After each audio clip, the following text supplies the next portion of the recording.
கர்த்தருடைய பரிசுத்த நாமத்திற்கு மகிமை உண்டாகட்டும். இந்த அருமையான நாளில் கர்த்தர் நம்மளோடு பேசுகிற ஒரு அற்புதமான வார்த்தை மத்தேயு 6:27. கவலைப்படுகிறதினாலே உங்களில் எவன் தன் சரீர அளவோடு ஒரு முழத்தை கூட்டுவான்?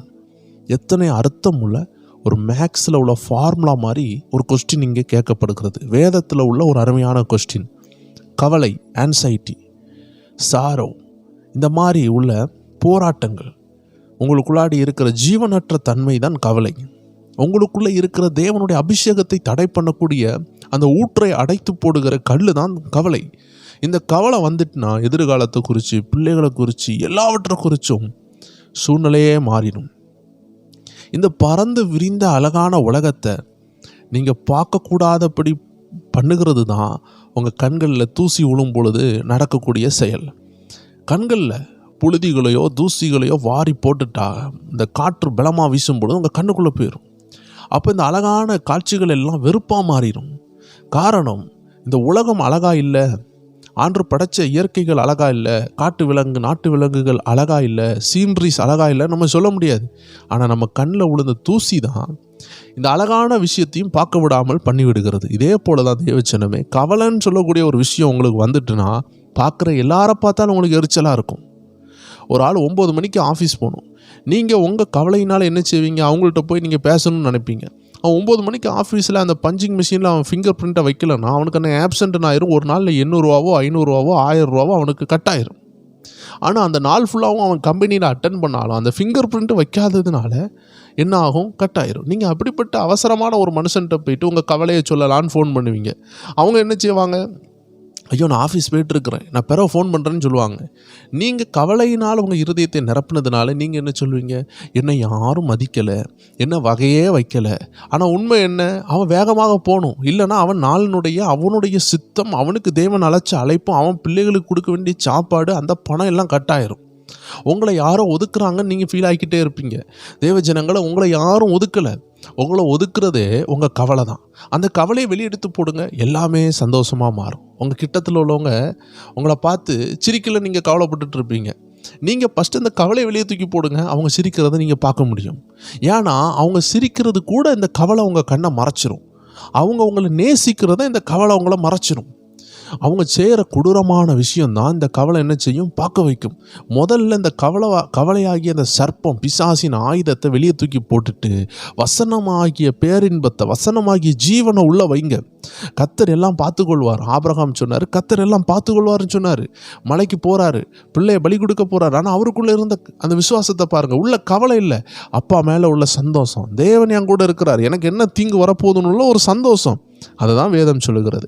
26வது வசனம் சொல்லுகிறது, ஆகாயத்து பட்சிகளை கவனித்து பாருங்கள், அவைகள் விதைக்கிறதும் இல்லை, அறுக்கிறதும் இல்லை, களஞ்சியத்தில் சேர்க்கிறதும் இல்லை, அவைகளையும் உங்கள் பரமபிதா பிழைப்பூட்டுகிறார். அவைகளை பார்க்கிறோம் நீங்கள் விசேஷித்தவர்கள் அல்லவா? யோசித்து பாருங்கள். இந்த உலகத்தில் பல லட்சம் ரூபாய்க்கு விற்பனையாகக்கூடிய பறவைகள் இருக்கிறது. அதை வாங்க போனால் 5 லட்சம் 3 லட்சம்லாம் நிறைய ஸ்பீக்கிங் பேரட்லாம் இருக்குது. அதெல்லாம் வாங்க போனால் பல லட்சங்கள்லாம் ஆகுது. இந்த போலா பியர், டெடி பியர்னு சொல்லி சில பனிக்கரடிகள் எல்லாம் வீட்டில் வளர்க்குறாங்க. அதுக்கெல்லாம் வாங்க போனால் $20 மில்லியன் இப்படிலாம் சொல்கிறாங்க. பல லட்ச ரூபாய்க்கெல்லாம் இன்றைக்கி சில விலங்குகளை வாங்கி வீட்டில் செல்ல பிராணிகளாக வளர்க்குறாங்க. நாய்க்குட்டிகளுடைய ரேட்டு கூட இன்றைக்கி 50,000 1 லட்சம் ஆயிட்டு. அப்போது இந்த விலையேறப்பெற்ற விலங்குகளை எல்லாம் காட்டிலும் நம்ம விசேஷித்தவர்கள், குயில், குருவி, பீகாக் எல்லாம் இருக்குது. அழகழகான விஷயங்கள். சிங்கத்தை காட்டிலும், காண்டாமிருகத்தை காட்டிலும், விலையேறப்பெற்ற அந்த காண்டாமிருகத்தின் கொம்புலேருந்து வரக்கூடிய பணத்தை காட்டிலும், யானை தந்தத்தை காட்டிலும் நீங்கள் விலையேறப்பெற்றவர்கள் என்று வேதம் சொல்லுகிறது. இப்படிப்பட்ட நம்மளை பிசாசு சோர்ந்து போக பண்ணுகிறோம். அதான் ஆண்டு சொல்கிறாரு, ஆகாயத்து பறவையை பாரு, கவனித்து பாரு, அது விதைக்கவும் இல்லை, அறுக்கவும் இல்லை, கர்த்தர் பிழைப்பூட்டுகிறார். அது களஞ்சியத்தில் சேர்க்குறதும் இல்லை, ஃப்யூச்சருக்காக பயப்படுறதும் இல்லை. நாளைக்கு சுனாமி வந்தால் எங்கே போய் சாப்பிடுவோம், கொரோனா வந்தால் என்ன செய்ய, அதுக்கு பயமே இல்லை.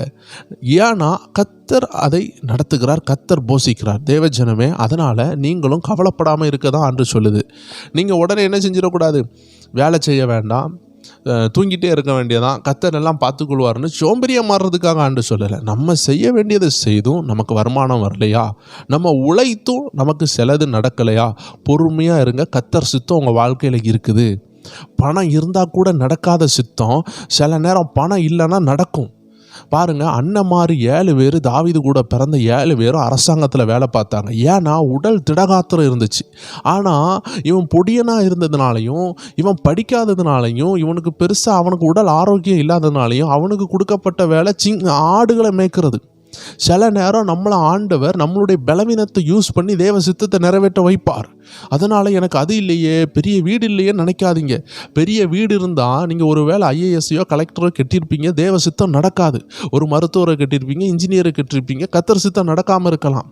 ஆனால் உங்கள்கிட்ட இல்லாததுனால ஒரு விவசாயியை கட்டியிருப்பீங்க, இல்லை ஒரு சின்ன தொழில் செய்கிறவங்களை கட்டியிருப்பீங்க. அவன் உங்களை ராணி மாதிரி பார்க்குறதுக்கு கர்த்தர் அந்த நபரை உங்களுக்கு கொடுத்துருப்பார். ஸோ கர்த்தர் கொடுக்கறது எதுவுமே வேதனையை கூட்டாது. கர்த்தருடைய ஆசீர்வாதம் வேதனையை கூட்டாது. பாருங்கள், அந்த பறவைகள் என்ன செய்தான், களஞ்சியத்தில் சேர்த்து வைக்கிறது இல்லையா, பேங்க் டெபாசிட்னு அது கிடையாது. நம்ம பாருங்கள், பேங்கில் ஒன்றும் இல்லையே, அது இல்லையேன்னு கவலைப்படுறோம். ஆண்டு சொல்கிறாரு, சில நேரம் உங்களை உடைச்சது, சில நேரம் உங்களை சிறையில் போட்டது, சில நேரம் உங்களை குழியில் போட்டது, சில நேரம் உங்களை தனிமையில் வச்சது காரணம் ஒரு பெரிய திட்டத்துக்கு கொண்டு போகிறதுக்காக, ஒரு பெரிய சித்தம் நடக்கிறதுக்காக. நீங்கள் டாக்டராக படிச்சிருந்தா கூட அது நடந்திருக்காது. நீங்கள் எம்எல்ஏவாக மாறியிருந்தால் கூட அது நடந்திருக்காது. இந்த உலகத்துக்கு பிரசிடெண்ட்டாக கூட நீங்கள் மாறியிருந்தாலும் நடக்காத விஷயம் நீங்கள் இன்னைக்கு ஏழ்மையாக இருக்கிறதுனால, தாவீதை போல ஆடு மேய்க்கிறதுனால நடந்து கொண்டிருக்குது தேவ ஜனமே. அதனால் நீங்கள் சுமந்து கொண்டிருக்கிற சிலுவையை அற்பமாக எண்ணாதீர்கள்.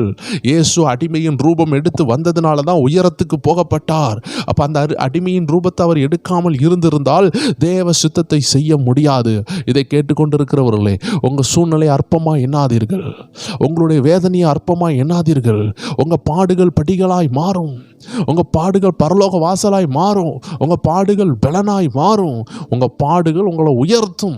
தேவ ஜனங்களே, ஒரு டாக்டராக மாறுறதுக்கு யூகேஜி எல்கேஜின்னு படித்து +2 முடிச்சுட்டு அதுக்கப்புறம் ஒரு 5 வருஷம், 12 + ஒரு 5 எவ்வளோ ஆகிட்டு பாருங்கள், 17. அது கூட இந்த அரை கிளாஸில் 2 வருஷம், எல்கேஜி யூகேஜி 17, 18, 19 வருஷம், கிட்டத்தட்ட ஒரு 20 வருஷம் படித்தாதான் ஒரு டாக்டராகவோ ஒரு இன்ஜினியராகவோ மாற முடியுதுன்னு வச்சுக்கோங்களேன். வாழ்க்கையில் நீங்கள் தேவனுக்காக சாதிக்கணும்னா ஒரு 20 வருஷம் அந்த பாடம் சகிக்கிறதுனால ஒன்றும் ஆகாது. அப்போந்தான் நம்மளால் என்ன செய்ய முடியும், தேவனுக்காக பயன்பட முடியும். மோசே எடுத்துக்கொள்ளுங்க, 40 வருஷம் உலக ரீதியாக அவர் வாழ்ந்தார். அடுத்த 40 வருஷம் ஆடுகளை மேய்ச்சார். அடுத்த 40 வருஷம் தேவனால் பயன்படுத்தப்பட்டார். அப்போ அவருக்கு ஆயுசு காலம் கொஞ்சம் கூட இருந்ததுனால ஆண்டு 40 40 40ன்னு பிரித்தார். இயேசு கிறிஸ்து வாழ்க்கையே மொத்தமே 33 வயசு தான், 33 வயசு. ஆனால் அந்த 33 வயசில் இயேசு என்ன செஞ்சார், 30 வருஷம் தச்சனாக தான் இருந்தார். ஐயோ, நான் ரொம்ப குறைஞ்ச வேலை செய்கிறேன், நான் ஒரு மரக்கட்ட தொழில் செய்கிறேன், ஆசாரியாக இருக்கிறேன், அவர் கேவலமாக நினைக்கல. தேவ ஜனங்களே, உன்னதமான தேவனை தன்னை தாழ்த்தினார். அதே போல் இன்றைக்கி நீங்கள் கொத்த வேலை செஞ்சு கொண்டு இருக்கலாம், இல்லை வெளிநாட்டில் இருக்கலாம். வெளிநாட்டில் சொல்ல முடியாத சில வேலைகளை நீங்கள் கஷ்டப்பட்டு செய்யலாம். உங்கள் பிள்ளைகளுக்கு கூட நீங்கள் என்ன வேலை செய்கிறீங்கன்னு தெரியாது. இப்படி நீங்கள் பக்கத்து வீட்டில் பாத்திரம் பூசுறதுக்கு போகலாம், பாத்திரம் விலைக்கு கொடுக்க போகலாம். இதெல்லாம் வேலைகளை செய்கிறவங்க இந்த வீடியோ கேட்டுக்கொண்டு இருக்கலாம். ஆண்டவர் சொல்கிறாரு, ஒரு நாள் நீங்கள் தரக்குறைவாக நினைக்காதீங்க. ஏன்னா தேவ சித்தம் செய்யக்கூடிய அந்த இடத்துல இருந்து நீங்கள் நவலாதீங்க. ஒரு வல்லமையான தேவ மனிதர் சாட்சி சொன்னார். அவருக்கு தேவன் இன்றைக்கி உலகம் ஃபுல்லாக அவரை பயன்படுத்துகிறார். இன்றைக்கும் நீங்கள் இன்டர்நெட்டில் அவரை பார்க்க முடியும். அந்த தேவ மனிதன் தனக்கு ஒரு திருமணத்திற்காக ஆயத்தமாகி கொண்டிருக்கிறார். அந்த நாட்களில் அவரும் கஷ்டப்பட்ட ஊழியம் தான் செஞ்சார். ஏன்னா ஆரம்ப நாட்கள் ரொம்ப கஷ்டம். ஆனால் இன்றைக்கி பார்த்திங்கன்னா வேர்ல்டு லெவலில் பெரிய ஊழியம். அவர் ஒரு நாளைக்கு மட்டுமே கிட்டத்தட்ட அந்த ஒரு நாள் சாப்பாடு சாப்பிட்றதுக்கு மட்டுமே 5000 பேர் அவர் ஃப்ரீயாக சாப்பாடு கொடுக்குறார். ஒரு நாளைக்கு அவருடைய ரெஸ்டாரண்ட்டை கட்டி 5000 பேருக்கு ஃப்ரீயாக சாப்பாடு கொடுக்குறார். அப்போ 10 நாளில் என்னுடைய கணக்குப்படி பார்த்தா 50,000ன்னு வச்சுக்கோங்களேன். அப்போ ஒரு மாதத்துக்கு 1.5 லட்சம் பேர் சாப்பிட்ற லெவலில் அவர் ஃப்ரீயாக ஹோட்டல் கட்டி கொடுத்து மக்கள், ஆப்பிரிக்கா மக்கள் சாப்பிடட்டுன்னு அவர் ஃப்ரீயாக கட்டி கொடுக்குறாருன்னா எவ்வளோ பணம் ஆண்டவர் கொடுத்துருக்காரு பாருங்கள். அது மட்டும் இல்லை, தேவனுடைய வல்லமை அங்கே பயங்கரமாக கிரியை செய்யும். குருடர்கள் பார்வையடைகிறாங்க. இப்படிப்பட்ட தேவ மனிதனாக அவர் மாறுற அந்த மனிதன் ஆரம்ப நாட்களில் கஷ்டப்பட்டு கொண்டிருந்தார். யாரும் அவருக்கு பொண்ணு கொடுக்கல. அந்த நாட்களில் அவருடைய பொண்ணு யார், தேவன் யாரை நியமிச்சிருக்காருன்னு சொல்லிட்டு அவருடைய தலைமை பாஸ்டருடைய வீட்டுக்கு போகிறார். போகும்பொழுது அங்கே ஒரு பிள்ளை பாத்திரம் விலக்கி கொண்டு இருக்கிறார். பாத்திரம் விலக்கி கொண்டு இருக்கிற பிள்ளையை பார்த்து ஆண்டு சொன்னார், இதுதான் உன்னுடைய மணமகள் சொன்னார். போய் அந்த பாஸ்டர்கிட்ட பேசினார். பாஸ்டர் சொன்னார், அது பாத்திரம் விளக்குற பிள்ளை இல்லை, தேவன் அதான் சித்தம்னு சொன்னார். தேவ ஜனங்களே, பாத்திரம் விலக்கி கொண்டிருந்த அந்த பிள்ளைய ஆண்டவர் ஒரு பெரிய பதவியில் உட்கார வச்சாரு. அதான் வேதம் சொல்லுகிறது, அடுப்புக்கறி போல இருந்தாலும் பொன் சிறகு உண்டாகும். இதை நீங்கள் விசுவாசிக்கணும். பொன் சிறகு பணக்கார வீட்டுக்கு போனாதான் வரும்னு நினைக்காதீங்க. 2 மாடி 3 மாடி உள்ளவனுடைய வீட்டுக்கு போனாதான் வரும்னு நினைக்காதீங்க.